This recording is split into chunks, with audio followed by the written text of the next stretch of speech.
Oke, baik. Bismillahirrahmanirrahim. Assalamualaikum warahmatullahi wabarakatuh. Masuk ke pertemuan 15 tentang organisasi jasa.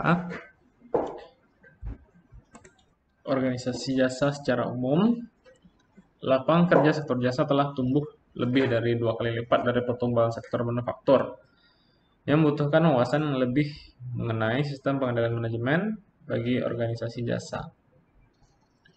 Jadi barang ini produk output dari perusahaan itu bisa berupa dua jenis, yaitu barang dan jasa.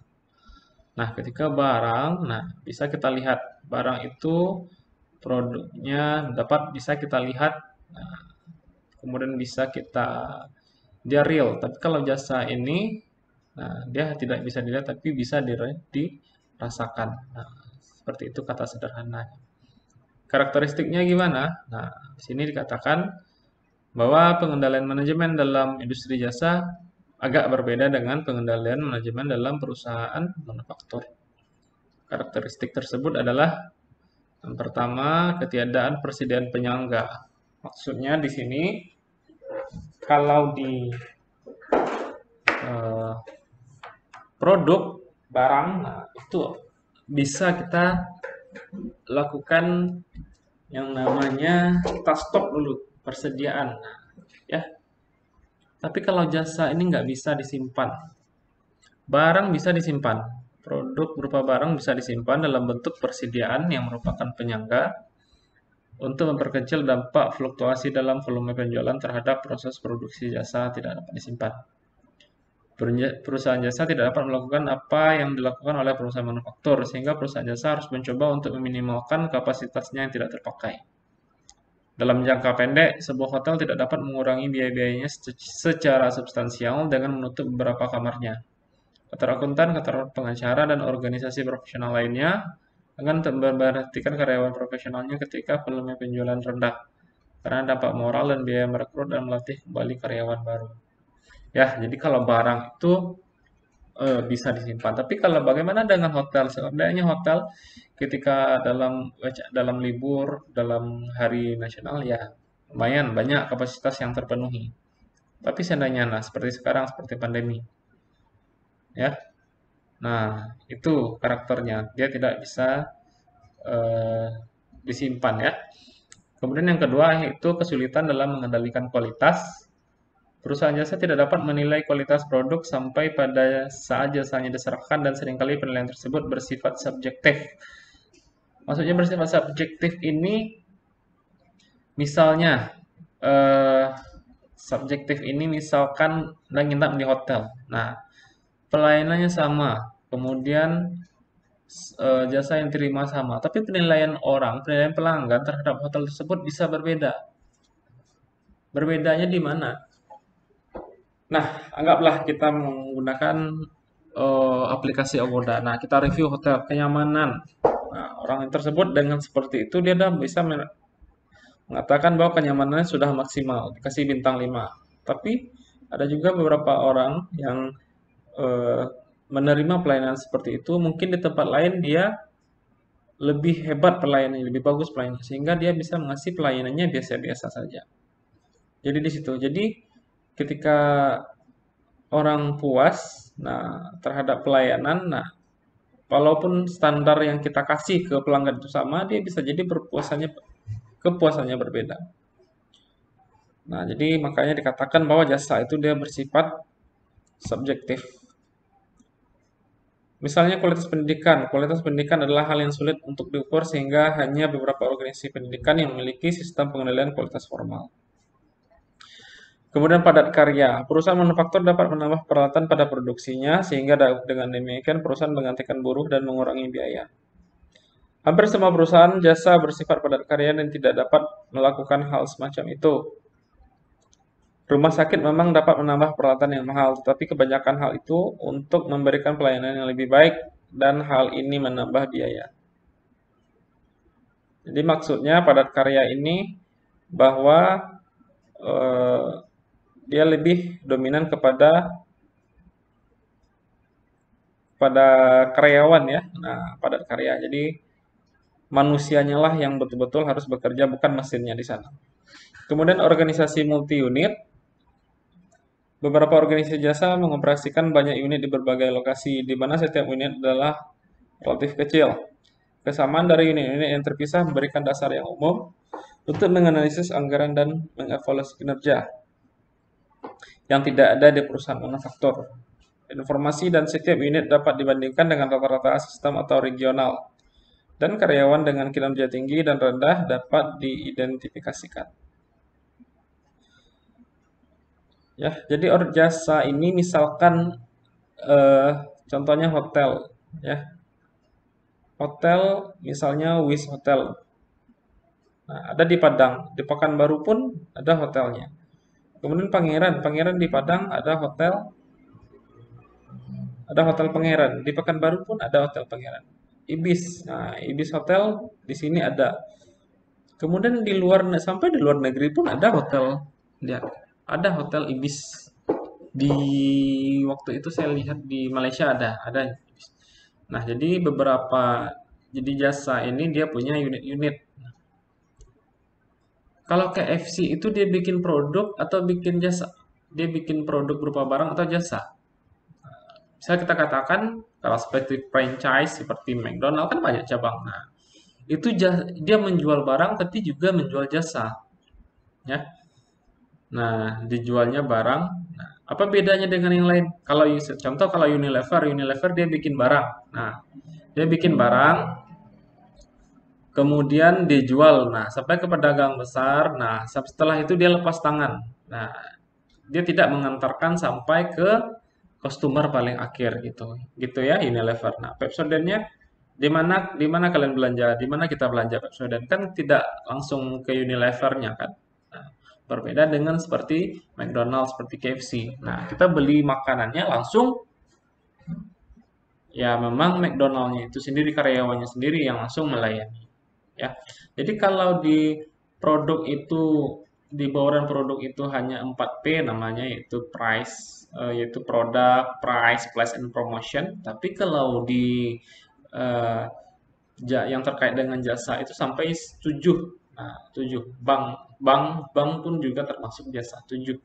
Jadi 7 yang harus diperhatikan aspeknya. Ada produk, P-nya, P yang pertama itu produk, ada price, yang kedua price atau harga, yang ketiga adalah place. Place itu adalah lokasinya di mana, place, kemudian promotion. Nah, promotion itu promosi.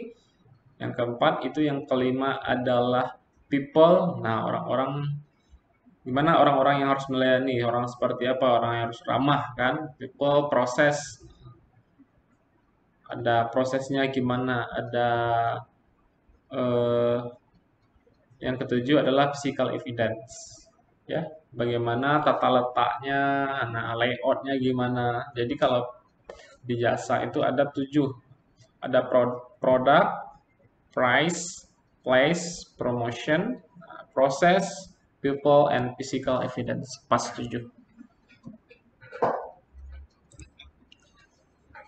Oke, sejarah perkembangan. Nah, akuntansi biaya dimulai di perusahaan manufaktur karena kebutuhan untuk menilai persediaan barang dalam proses dan barang jadi untuk tujuan laporan keuangan. Sistem ini memberikan data mentah yang dapat dengan mudah diadaptasi untuk digunakan dalam menetapkan harga jual dan untuk tujuan manajemen lainnya.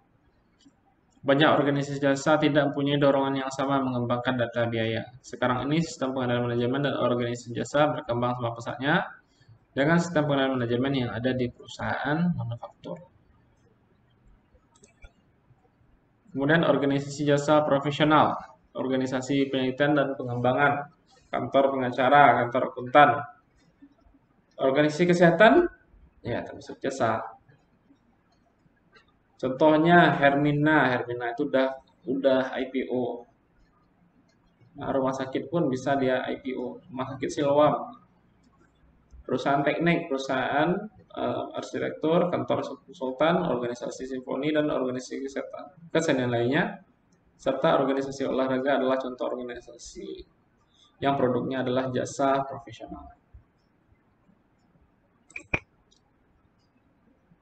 Organisasi profesional memiliki relatif sedikit aset yang berwujud. Aset utamanya adalah keterampilan dan staf profesional yang tidak muncul. Tekad pengembalian atas aktiva yang digunakan pada hakikatnya tidak berarti dalam organisasi.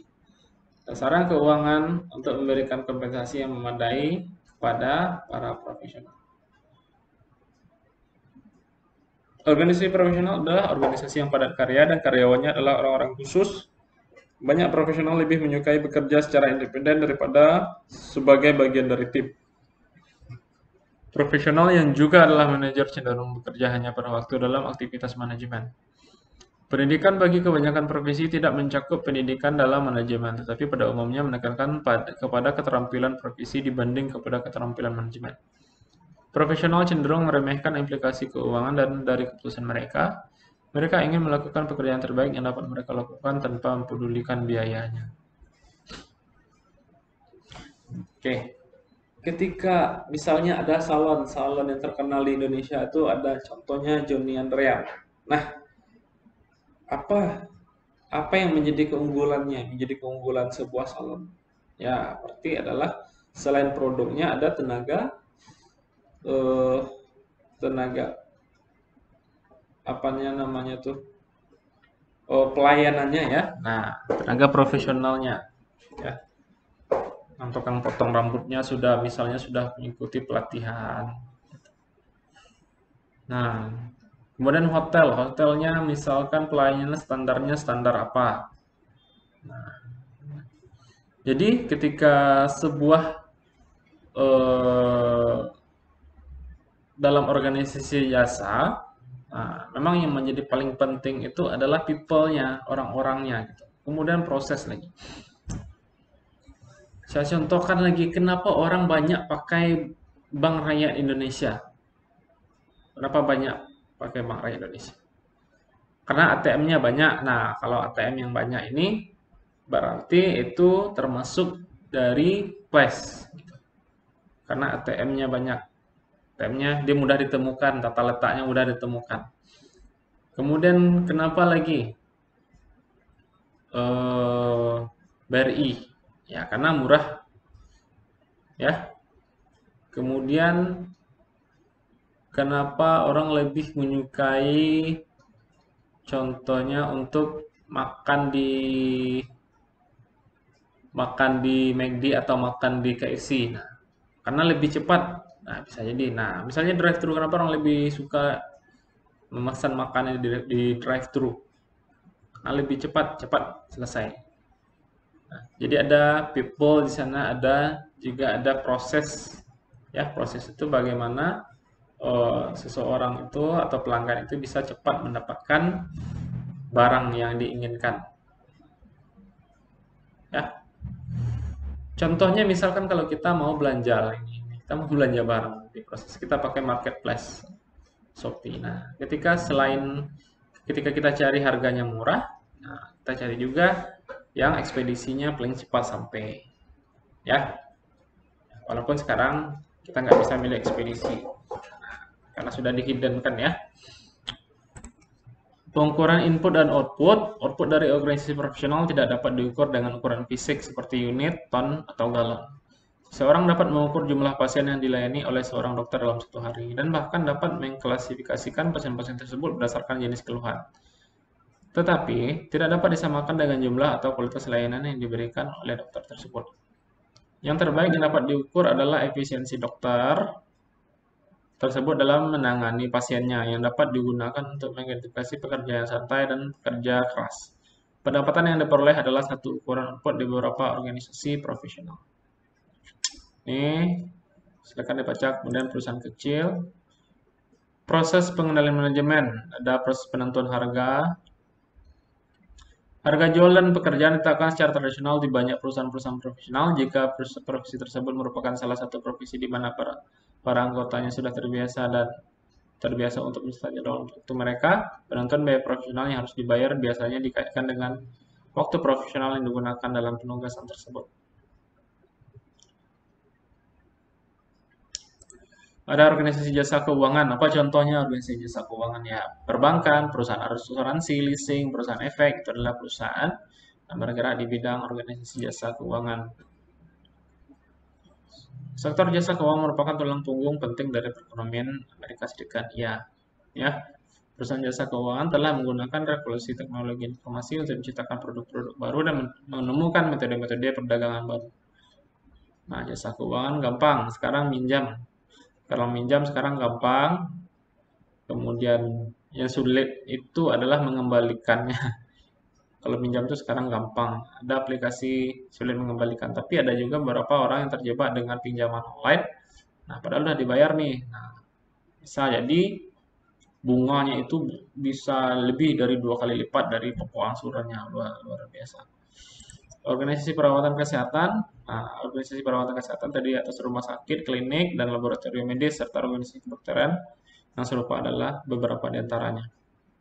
Ya, Hermina, Mika, Siloam, nah itu yang ada di yang sudah IPO. Kemudian seperti Prodia, nah, yang laboratorium, kemudian seperti Paramita, nah, itu adalah laboratorium ya. Oke, ini silakan dibaca karakteristik khusus untuk penghargaan produk, polasi dan operasi ya. Oke, demikian. Nah, bahan kita pada hari ini. Terima kasih. Wabillahi taufiq wal hidayah. Assalamualaikum warahmatullahi wabarakatuh.